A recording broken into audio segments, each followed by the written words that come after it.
Could you tell me a little bit about the PlayStation 5 Pro version and what you looked at today?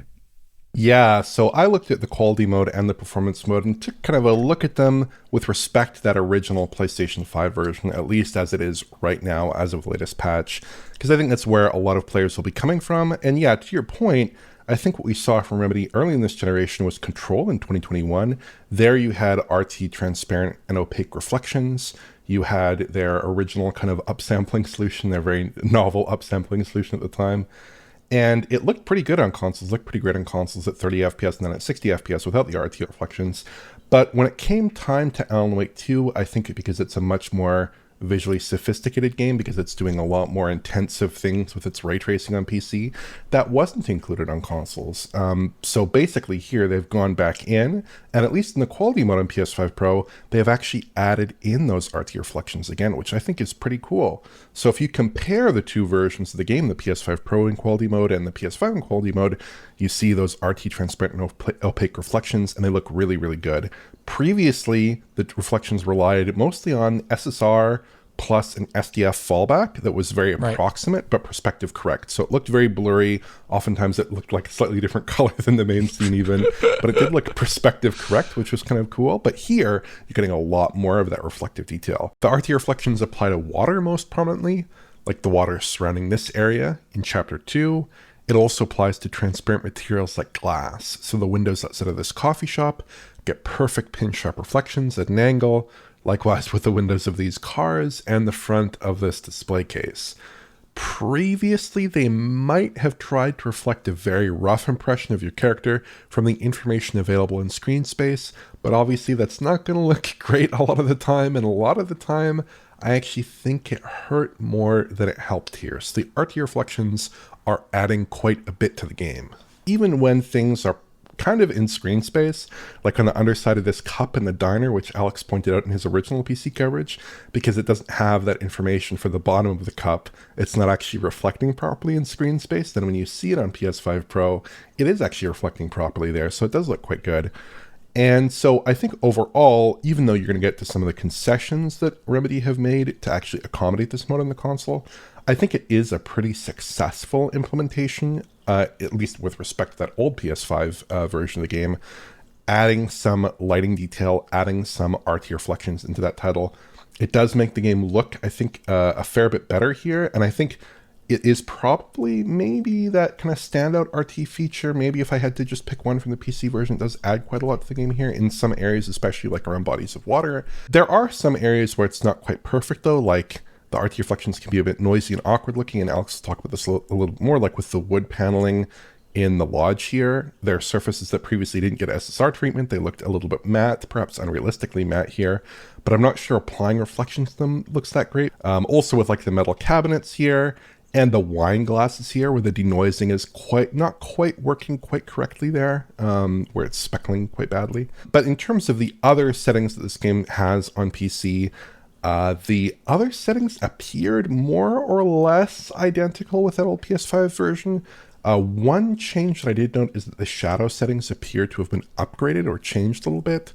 I'm not sure the actual resolution has changed, and the coverage looks similar, but the filtering is more aggressive. So I think that's a visual improvement maybe on the whole. It does look more realistic in conditions when the shadow casting object is more distant from the shadow there. So I think it's an interesting change. But outside of that, the settings appear to be just about identical in the quality mode. Yeah, based upon what you're saying, I think they made the right choice of the ray tracing feature that they could bring over, both for performance reasons, but also for the largest bang for your buck in visual return. I mean, everything is always situational. And things like RTGI or RT shadows, yes, they look better in a lot of aspects, but most of the scenes in the game, due to the game's heavy leveraging of their kind of strange baked voxel GI solution that they've used in the past, that started off originally with Quantum Break and then changed over time to make it into Control in this game. I think you get in a lot of the scenes, the best thing you can do is upgrade the specular response of most objects. And like you were pointed out really well in like the diner scene, as well as outside, looking at like puddles or looking at the water in the second level. And then as you get deeper in the game, there's like places in the New York subway, obviously, where you'd really want those effects. And the old system of mixing SSR and their SDF reflections was pretty competent, but like you said, the noise and the lack of like the local accuracy wasn't high enough for a lot of things. And this is just a big upgrade over that. I'm not surprised though that they didn't push a lot of the other settings higher, because as you get up there for some of them, the game starts becoming more expensive for little return. So maybe they just thought like, oh, we'll change the shadow filtering because it looks better. Okay, so that's the feature set. What is the image quality like in the quality mode here on PS5 Pro? Yeah.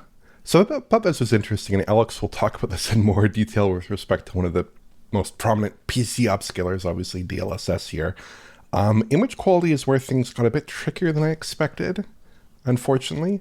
So before, the game was rendering at 1270p internally, going to 4K using FSR2. Here the game is rendering with a similar setup using PSSR, but 1224p internally, pretty similar resolution there. But weirdly, when I started to look at this, in stills, there's just so much more image instability on the Pro. It's sort of hard to capture on YouTube, but it's kind of like the image is fundamentally unstable, almost like there's a kind of film grain over the image. I've turned off film grain for these comparisons, and indeed all post-processing settings that we can turn off. But in stills, FSR2 appears substantially more stable, I would say. But then in motion, when you start to move through the scene, you see some more positive signs, like when you look at Saga's hair and her clothes. The area that's kind of being disoccluded at any given time looks more refined with PSSR. The hair also looks quite a bit better with PSSR, I would say. I think it's handling some of those movements better, that kind of running movement a little bit better there.